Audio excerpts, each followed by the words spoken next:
ಎಲ್ಲರಿಗೂ ನಮಸ್ಕಾರ. Welcome back to my channel. ನಾನು ಪೂಜಾ. ಇವತ್ತು ಬುಧವಾರ ಮಧ್ಯಾಹ್ನ ರ್ಯಾಂಡಮ್ ಆಗಿ ಒಂದು ವ್ಲಾಗ್ನ ಸ್ಟಾರ್ಟ್ ಮಾಡಿಕೊಂಡೆ. ಇದು ಕುಕ್ಕಿಂಗ್ ವ್ಲಾಗ್ ಆಗಿರುತ್ತೆ. ಬೆಳಗಿನ ತಿಂಡಿಗೆ ವೈಟ್ ಕಲರ್ ಪುಲಾವ್, ಅದಕ್ಕೆ ಕಾಂಬಿನೇಷನ್ ಆಗಿ ಪನ್ನೀರ್ ಬಟರ್ ಮಸಾಲಾನ ಮಾಡ್ಕೊಂಡಿದ್ದೆ.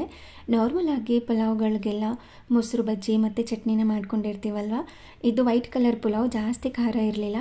ಅದಕ್ಕೆ ಸ್ಪೈಸಿಯಾಗಿ ಸ್ವಲ್ಪ ಪನ್ನೀರ್ ಬಟರ್ ಮಸಾಲ ಕ್ರೀಮಿ ಆಗಿರಲಿ, ಸ್ವಲ್ಪ ಡಿಫ್ರೆಂಟಾಗೂ ಕೂಡ ಇರುತ್ತೆ, ಟೇಸ್ಟಿಯಾಗೂ ಕೂಡ ಇರುತ್ತೆ ಅಂತ ಮಾಡ್ಕೊಂಡಿದ್ದೆ.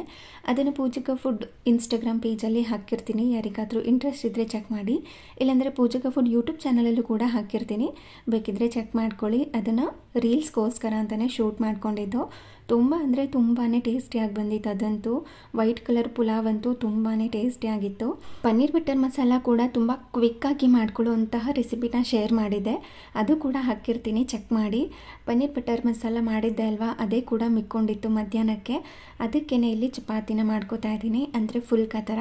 ಸ್ವಲ್ಪ ಚಪಾತಿ ಸ್ವಲ್ಪ ಫುಲ್ಕನ ಮಾಡ್ಕೋತೀನಿ, ಅಂದರೆ ಡೈರೆಕ್ಟಾಗಿ ಗ್ಯಾಸ್ ಮೇಲೆ ಸುಟ್ಕೊಳ್ಳೋದಿಲ್ಲ ಫುಲ್ಕನ, ಅಂದರೆ ಈ ತವಾ ಮೇಲೇ ರೋಟಿ ಥರ ಮಾಡ್ಕೋತೀನಿ, ಅಂದರೆ ಪೂರಿ ಥರ ಉಬ್ಬಿ ಬರುತ್ತಲ್ವ, ಆ ಥರ ಮಾಡ್ಕೊಳ್ಳೋಣ ಅಂತ ರೆಡಿ ಮಾಡ್ಕೋತಾ ಇದ್ದೀನಿ.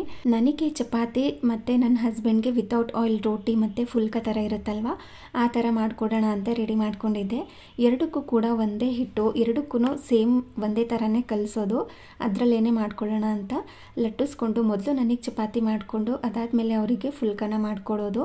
ಅಂದರೆ ನಾನು ಮೊದಲೇ ಹೇಳಿದಾಗೆ ಡೈರೆಕ್ಟಾಗಿ ಗ್ಯಾಸ್ ಮೇಲೆ ಸುಡೋದಿಲ್ಲ, ಈ ತವಾ ಮೇಲೇ ಪೂರಿ ಥರ ಉಬ್ಬಿ ಬರೋ ಥರ ಮಾಡ್ಕೋತೀನಿ. ಯಾವಾಗಲೂ ಅಷ್ಟೇ ನಾನು ಒಂದೇ ಸಾರಿ ಲಟ್ಟಿಸಿ ಬೇಯಿಸ್ಕೊಳ್ಳೋದಿಲ್ಲ, ಸೈಡಲ್ಲಿ ಒಂದು ಕಡೆ ಚಪಾತಿ ಬೇಯ್ತಾ ಇರಬೇಕು, ಇನ್ನೊಂದು ಕಡೆ ಲಟ್ಟಿಸ್ಕೊತಾ ಇರಬೇಕು. ಹಾಗಾದ್ರೇ ಚೆನ್ನಾಗಿರುತ್ತೆ, ಟೈಮ್ ಕೂಡ ಸೇವ್ ಆಗುತ್ತೆ. ಒಂದೇ ಸಾರಿ ಲಟ್ಟಿಸಿ ಒಂದು ಕಡೆ ಇಟ್ಕೊಂಡ್ರೆ ಒಂದಕ್ಕೊಂದು ಅಂಟ್ಕೊಳ್ಳೋ ಚಾನ್ಸಸ್ ಕೂಡ ಇರುತ್ತೆ, ಹಾಗೆಯೇ ಡ್ರೈ ಆಗೋ ಚಾನ್ಸಸ್ ಕೂಡ ಇರುತ್ತೆ. ಅದಕ್ಕೋಸ್ಕರ ಒಂದು ಬೇಯ್ತಾ ಇದ್ದರೆ ಇನ್ನೊಂದನ್ನು ಲಟ್ಟಿಸ್ಕೊಂಡು ಅವಾಗಲೇ ಬೇಯಿಸ್ಕೊತೀನಿ. ನಾನು ಮೊದಲಿಗೆ ಚಪಾತಿನ ಮಾಡ್ಕೋತಾ ಇದ್ದೀನಿ. ನೀವು ಯಾವ ಥರ ಮಾಡ್ತೀರಾ ಅಂದರೆ ಚಪಾತಿ ಆಗಿರ್ಬೋದು, ಪೂರಿ ಆಗಿರ್ಬೋದು, ಒಟ್ಟಿಗೆ ಲಟ್ಟಿಸಿ ಇಟ್ಕೊಂಡು ಆನಂತರ ಬೇಯಿಸ್ಕೋತೀರಾ, ಇಲ್ಲಾಂದರೆ ನಂತರನೇ ಅವಾಗಲೇ ಲಟ್ಟಿಸಿ ಒಂದು ಕಡೆ ಚಪಾತಿ ಬೇಯೋದಕ್ಕೆ ಇಟ್ಕೊಂಡು ಇನ್ನೊಂದು ಕಡೆ ಲಟ್ಟಿಸ್ಕೋತೀರಾ ಅಂತ ಕಮೆಂಟ್ ಮಾಡಿ ತಿಳಿಸಿ. ನಾನು ಆಲ್ಮೋಸ್ಟ್ ಯಾವಾಗಲೂ ಇದೇ ಥರನೇ ಮಾಡ್ತೀನಿ. ಪೂರಿ ಆದ್ರೂ ಕೂಡ ಅಷ್ಟೇ, ಅವಾಗಲೇ ಲಟ್ಟಿಸಿ ಬೇಯಿಸ್ಕೊಳ್ಳೋದು. ಡ್ರೈ ಆಗಿಬಿಡುತ್ತೆ, ಒಂದೇ ಸಾರಿ ಪೂರಿನೆಲ್ಲ ಲಟ್ಟಿಸಿ ಇಟ್ಕೊಂಡು ಆನಂತರ ಬೇಯಿಸಿದ್ರೆ ಒಂದೊಂದು ಸಾರಿ ಪೂರಿ ಉಬ್ಬಿ ಬರೋದಿಲ್ಲ, ಅದಕ್ಕೋಸ್ಕರನೇ ಈ ರೀತಿ ಮಾಡ್ಕೊಳ್ಳೋದು. ಹಾಗೆಯೇ ಈ ರೀತಿ ಫುಲ್ ಸ್ಲೀವ್ ಥರ ಏನಾದರೂ ಹಾಕ್ಕೊಂಬಿಟ್ರೆ ಏನಾದರೂ ಕೆಲಸ ಮಾಡ್ಕೊಳ್ಳೋದಕ್ಕೂ ಕೂಡ ಕಷ್ಟ ಆಗ್ತಾ ಇರುತ್ತೆ. ಅವಾಗ ಏನು ಮಾಡ್ತೀನಿ ಗೊತ್ತಾ, ಈ ರೀತಿ ಬ್ಯಾಂಗಲ್ ಇರುತ್ತಲ್ವ, ಅದರೊಳಗಡೆಯಿಂದ ಈ ಬಟ್ಟೆನ ತೆಗೆದು ಈ ರೀತಿ ಫೋಲ್ಡ್ ಮಾಡ್ಕೊಂಡ್ಬಿಡ್ತೀನಿ. ಆವಾಗ ಸ್ಲೀವ್ಸಿಂದ ಏನೂ ಪ್ರಾಬ್ಲಮ್ ಆಗೋದಿಲ್ಲ, ಅಂದರೆ ಡಿಸ್ಟರ್ಬ್ ಆಗೋದಿಲ್ಲ, ಆರಾಮಾಗಿ ಕೆಲಸಗಳನ್ನ ಮಾಡ್ಕೋಬೋದು. ಈ ರೀತಿ ಲಟ್ಸೋವಾಗ, ಈ ಪಾತ್ರೆ ತೊಳೆಯುವಾಗೆಲ್ಲ ಈ ರೀತಿ ಫುಲ್ ಸ್ಲೀವ್ ಇದ್ದರೆ ಸ್ವಲ್ಪ ಕಷ್ಟ ಆಗುತ್ತೆ, ಹಿಂದೆ ಹೇಳ್ಕೊತಾ ಇರಬೇಕು, ಇಲ್ಲ ಅಂತಂದರೆ ನೀರೆಲ್ಲ ಆಗೋದು, ಮತ್ತು ಈ ಥರ ಚಪಾತಿನೆಲ್ಲ ಲಟ್ಟಿಸ್ಕೊಳ್ಳೋವಾಗ ಹಿಟ್ಟೆಲ್ಲ ಆಗೋದು, ಆ ಥರ ಆಗ್ತಾ ಇರುತ್ತೆ. ಆವಾಗ ಈ ಥರ ಮಾಡ್ಕೋತೀನಿ. ಹಾಗೆ ಇಲ್ಲಿ ಫುಲ್ಕ ಥರ ಮಾಡ್ಕೋತಾ ಇದ್ದೀನಿ. ನೋಡಿ ಎಷ್ಟು ಚೆನ್ನಾಗಿ ಪೂರಿ ಥರ ಉಬ್ಬಿ ಬರ್ತಾ ಇದೆ. ಎರಡೂ ಸೈಡು ಕೂಡ ತುಂಬ ಚೆನ್ನಾಗಿ ಬೇಯಿಸ್ಕೋಬೇಕು, ಇಲ್ಲ ಅಂತಂದರೆ ಹಸಿ ಥರ ಇರುತ್ತೆ ಹಿಟ್ಟು. ನೋಡಿ ಎಣ್ಣೆ ಹಾಕಿಲ್ಲ, ಏನೂ ಹಾಕಿಲ್ಲ, ಆದ್ರೂ ಕೂಡ ಎಷ್ಟು ಚೆನ್ನಾಗಿ ಉಬ್ಬಿ ಬಂದಿದೆ ಅಲ್ವಾ. ಇದೇ ಥರ ಸ್ವಲ್ಪ ಚಪಾತಿ ಸ್ವಲ್ಪ ಫುಲ್ಕ ಥರ ಮಾಡಿಕೊಂಡು, ಅಂದರೆ ರೋಟಿ ಥರ ಮಾಡಿಕೊಂಡು ಎತ್ತಿಟ್ಕೊಂಡು ಬೇಯಿಸ್ಕೊಂಡಿದ್ದೀನಿ. ಹಾಗೆ ಸೈಡಲ್ಲಿ ಪನ್ನೀರ್ ಬಟರ್ ಮಸಾಲ ಕೂಡ ಬಿಸಿ ಮಾಡ್ಕೋಬೇಕು, ಬಡಿಸ್ಕೊಳ್ಳೋವಾಗ ಬಿಸಿ ಮಾಡ್ಕೊಳ್ಳೋಣ ಅಂತ ಅಂದ್ಕೊಂಡು ಇವಾಗ ಕೌಂಟರ್ ಟಾಪ್ನೆಲ್ಲ ಕ್ಲೀನ್ ಮಾಡ್ಕೋತಾ ಇದ್ದೀನಿ. ನಿಂಬೆಹಣ್ಣನ್ನು ಕೂಡ ತೊಗೊಂಡಿದ್ದೆ, ಇವತ್ತು ಮನೆ ಹತ್ರನೇ ಬಂದಿದ್ದರು. ಆನ್ಲೈನಲ್ಲಿ ಚೆಕ್ ಮಾಡಿದಾಗ 1/4 kgಗೆ 60 ರೂಪಾಯಿ ಏನೋ ಇತ್ತು. 1/4 kg ಅಂದರೆ ಒಂದು 5ರಿಂದ 6 ಬರ್ಬೋದು ಅಷ್ಟೇ. ಅದರಲ್ಲೂ ಕೂಡ ಹಣ್ಣಾಗಿರೋದು ಕೊಟ್ಟಿರ್ತಾರೋ ಕಾಯಾಗಿರೋದು ಕೊಟ್ಟಿರ್ತಾರೋ ಅನಿಸ್ತಾ ಇರುತ್ತೆ. ಅದಕ್ಕೋಸ್ಕರ ಮನೆ ಹತ್ರನೇ ಬಂದಿದ್ದರು. 10 ರೂಪಾಯಿಗೆ 3, 10 ರೂಪಾಯಿಗೆ 4 ಅಂತ. ಅದಕ್ಕೋಸ್ಕರ ನಿಂಬೆಹಣ್ಣನ್ನು ತೆಗೆದಿಟ್ಕೊಂಡೆ. ಇವಾಗ ಸಮ್ಮರ್ ಅಲ್ವಾ, ಏನಾದ್ರೂ ಕೂಲ್ ಡ್ರಿಂಕ್ಸ್ ಕುಡಿಬೇಕು ಅಂದಾಗ, ನಿಂಬೆಹಣ್ಣು ಶರ್ಬತ್ ಏನಾದರೂ ಮಾಡ್ಕೋಬೇಕು ಅಂದಾಗ ಬೇಕಾಗುತ್ತೆ ಅಂತ ತೆಗೆದಿಟ್ಕೊಂಡಿರ್ತೀನಿ. ಹಾಗೆ ಇಲ್ಲಿ ಪನ್ನೀರ್ ಬಟರ್ ಮಸಾಲನೂ ಕೂಡ ಬಿಸಿ ಮಾಡ್ಕೋತಾ ಇದ್ದೀನಿ. ಪಾತ್ರೆನೆಲ್ಲ ತುಳಿದಿಟ್ಟು ಹಾಗೇ ಕೌಂಟರ್ ಟಾಪ್ನೆಲ್ಲ ಕ್ಲೀನ್ ಮಾಡ್ಕೊಳ್ಳೋದು. ಅಡುಗೆ ಮಾಡಿದ ತಕ್ಷಣ ಅವಾಗಲೇ ಕ್ಲೀನ್ ಮಾಡ್ಕೊಂಡ್ಬಿಟ್ರೆ ಅಡುಗೆ ಮನೆ ತುಂಬಾ ನೀಟಾಗಿರುತ್ತೆ. ನೆಕ್ಸ್ಟ್ ಅಡುಗೆ ಮಾಡೋಕ್ಕೆ ಬಂದಾಗ ಏನೋ ಒಂಥರ ಚೆನ್ನಾಗಿ ಕಾಣಿಸ್ತಾ ಇರುತ್ತಲ್ವ, ಅಡುಗೆ ಮಾಡೋದಕ್ಕೂ ಕೂಡ ಚೆನ್ನಾಗಿ ಅನಿಸುತ್ತೆ, ಮೋಟಿವೇಟ್ ಅನಿಸುತ್ತೆ. ಇಲ್ಲ ಅಂತಂದರೆ ನೆಕ್ಸ್ಟ್ ಅಡುಗೆ ಮಾಡೋಕ್ಕೆ ಬಂದಾಗ ಅಡುಗೆ ಮನೆ ಏನಾದರೂ ನೀಟಾಗಿಲ್ಲ ಅಂತಂದರೆ ಮತ್ತೆ ಅದನ್ನು ಕ್ಲೀನ್ ಮಾಡಿಕೊಂಡು ಮತ್ತೆ ಅಡುಗೆ ಮಾಡೋದಕ್ಕೆ ಸ್ಟಾರ್ಟ್ ಮಾಡಬೇಕು, ತುಂಬ ಕೆಲಸ ಅನಿಸ್ಬಿಡುತ್ತೆ. ಆವಾಗಲೇ ಅಂದರೆ ಅಡುಗೆ ಮಾಡಿದ ತಕ್ಷಣವೇ ಅವಾಗಲೇ ಕ್ಲೀನ್ ಮಾಡ್ಕೋತಾ ಇದ್ದರೆ ಕೆಲಸ ಜಾಸ್ತಿ ಅಂತ ಕೂಡ ಅನಿಸೋದಿಲ್ಲ, ತುಂಬ ನೀಟಾಗಿರುತ್ತೆ. ಹಾಗೆ ಇಲ್ಲಿ ಈರುಳ್ಳಿನ ಕಟ್ ಮಾಡ್ಕೊಳ್ಳುವಾಗ ಈ ರೀತಿ ರೌಂಡಾಗಿ ಏನಾದರೂ ಕಟ್ ಮಾಡ್ಕೋತೀನಿ ಅಂದಾಗ ಸಿಪ್ಪೆನೆಲ್ಲ ತೆಗಿಯೋದಿಲ್ಲ. ಮೊದಲು ರೌಂಡಾಗಿ ಕಟ್ ಮಾಡಿಕೊಂಡು ಅದಾದಮೇಲೆ ಸಿಪ್ಪೆನ ತೆಗಿತೀನಿ. ಅದು ತುಂಬ ಈಸಿ ಅನಿಸುತ್ತೆ. ಅದಕ್ಕೋಸ್ಕರ ಬೇಕಿದ್ರೆ ನೆಕ್ಸ್ಟ್ ಟೈಮ್ ನೀವು ಟ್ರೈ ಮಾಡಿ.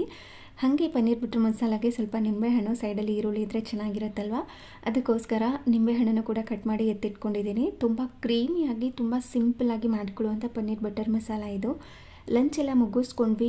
ಈವ್ನಿಂಗ್ ಅಷ್ಟರಲ್ಲಿ ಎಷ್ಟು ಜೋರಾಗಿ ಮಳೆ ಬಂತು ಅಂದರೆ ತುಂಬಾ ಜೋರಾಗಿ ಬಂತು. ಮನೆ ಒಳಗಡೆ ಎಲ್ಲ ನೀರು ಎರಚ್ತಾ ಇತ್ತು, ಅಷ್ಟು ಗಾಳಿ ಮತ್ತು ಅಷ್ಟು ಮಳೆ ಬಂದಿತ್ತು. ಇನ್ನು ಮಳೆ ಬಂದರೆ ಗೊತ್ತೇ ಇದೆ ಅಲ್ವಾ, ಟೀ ಕಾಫಿ ಜೊತೆ ಏನಾದ್ರೂ ಸ್ನ್ಯಾಕ್ಸ್ ಬೇಕು. ಅದಕ್ಕೋಸ್ಕರ ಇಲ್ಲಿ ಒಂದೇ ಒಂದು ಆಲೂಗಡ್ಡೆ ಇತ್ತು, ಅದರಿಂದ ಆಲೂಗಡ್ಡೆ ಚಿಪ್ಸ್ನ ಮಾಡ್ಕೋತಾ ಇದ್ದೀನಿ. ತುಂಬ ಸಿಂಪಲಾಗಿ ಮಾಡ್ಕೋಬೋದು. ಆಲೂಗಡ್ಡೆನೆಲ್ಲ ಈ ರೀತಿ ಸ್ಲೈಸಸ್ ಮಾಡಿಕೊಂಡು ಎಣ್ಣೆಯಲ್ಲಿ ಹಾಕಿ ಫ್ರೈ ಮಾಡ್ಕೊಳ್ಳೋದು ಅಷ್ಟೇ. 1 ನಿಮಿಷಕ್ಕೆಲ್ಲ ಒಂದು ಬ್ಯಾಚ್ ರೆಡಿಯಾಗಿ ಹೋಗ್ಬಿಡುತ್ತೆ. ನಾನಿಲ್ಲಿ ಸ್ವಲ್ಪ ಎಣ್ಣೆಯಲ್ಲಿ ಮಾಡ್ಕೊಂಡಿದ್ದೆ. ಜಾಸ್ತಿ ಎಣ್ಣೆ ಹಾಕಿ ಮಾಡಿಕೊಂಡ್ರೆ ಒಂದೇ ಸರಿ ಅರ್ಧ ಆಲೂಗಡ್ಡೆನ ಕಟ್ ಮಾಡಿ ಡೈರೆಕ್ಟಾಗಿ ಎಣ್ಣೆಯಲ್ಲಿ ಹಾಕ್ಕೊಂಡ್ಬಿಡ್ಬೋದು. ಅಂದರೆ ಸ್ವಲ್ಪ ಎಣ್ಣೆ ಇತ್ತಲ್ವ, ಅದಕ್ಕೆ ಸ್ವಲ್ಪನೇ ಒಂದು 5ರಿಂದ 6 ಪೀಸ್ ಮಾತ್ರ ಹಾಕಿ ಚಿಪ್ಸ್ನ ಮಾಡ್ಕೊಂಡಿದ್ದು. ಹೊರಗಡೆಯಿಂದ ತಂದು ತಿಂತೀವಲ್ವ, ಅದಕ್ಕಿಂತ ಚೆನ್ನಾಗಿರುತ್ತೆ ಮನೆಯಲ್ಲಿ. ತುಂಬ ಸಿಂಪಲಾಗಿ ಮಾಡ್ಕೋಬೋದು. ಒಂದು 10ರಿಂದ 15 ನಿಮಿಷದಲ್ಲೆಲ್ಲ ಒಂದು ಆಲೂಗಡ್ಡೆಯಲ್ಲಿ ಚಿಪ್ಸ್ ರೆಡಿಯಾಗಿ ಹೋಗ್ಬಿಡುತ್ತೆ. ಇದ್ರ ಮೇಲೆ ಸ್ವಲ್ಪ ಉಪ್ಪು ಖಾರ ಸ್ಪ್ರಿಂಕಲ್ ಮಾಡ್ಕೊಂಡು ತಿನ್ನೋದಷ್ಟೇ.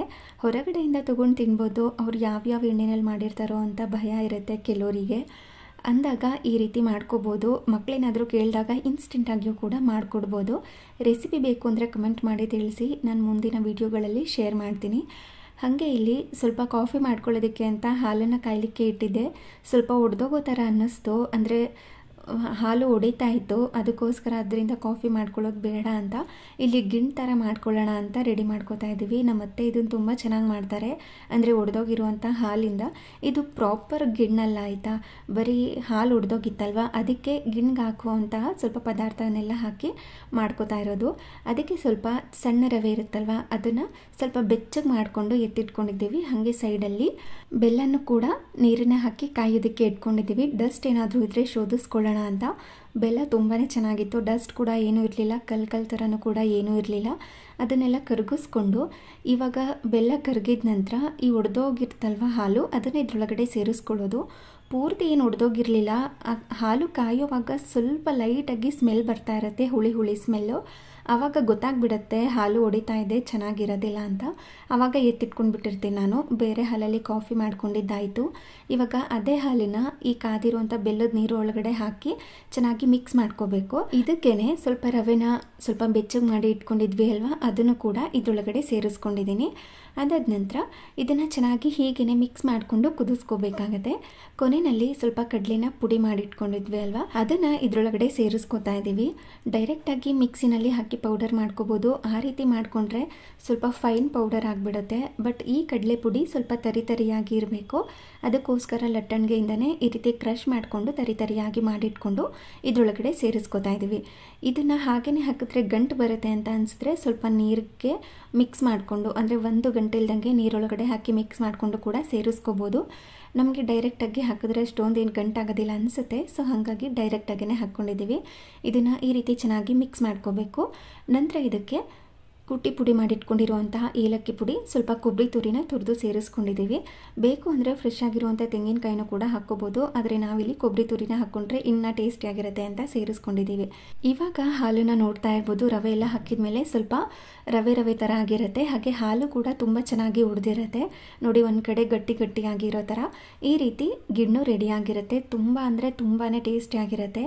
ಹಾಲೇನಾದರೂ ಮನೆಯಲ್ಲಿ ಉಳಿದೋದಾಗ ಈ ರೀತಿ ಟ್ರೈ ಮಾಡಿ, ನಿಮಗೂ ಕೂಡ ಇಷ್ಟ ಆಗ್ಬೋದು. ಹಾಗೆ ಡಿನ್ನರ್ಗೋಸ್ಕರ ಇಲ್ಲಿ ಸ್ವಲ್ಪ ಅವಲಕ್ಕಿ ಉಪ್ಪಿಟ್ಟನ್ನ ಮಾಡ್ಕೊಂಡಿದ್ವಿ. ಹಾಗೆ ಸ್ವಲ್ಪ ಸೈಡಲ್ಲಿ ಗಿಣ್ಣು. ಇದಾಗಿತ್ತು ಇವತ್ತಿನ ದಿನ. ಈ ವಿಡಿಯೋ ನಿಮಗೆ ಸ್ವಲ್ಪನಾದರೂ ಇಷ್ಟ ಆಗಿದ್ರೆ, ಯೂಸ್ಫುಲ್ ಅನಿಸಿದ್ರೆ ಪ್ಲೀಸ್ ಒಂದು ಲೈಕ್ ಮಾಡಿ. ಹಾಗೆ ನಿಮ್ಮ ಫ್ರೆಂಡ್ಸ್ ಆ್ಯಂಡ್ ಫ್ಯಾಮಿಲಿಗೆಲ್ಲ ಈ ವಿಡಿಯೋನ ಶೇರ್ ಮಾಡಿ. Thank you.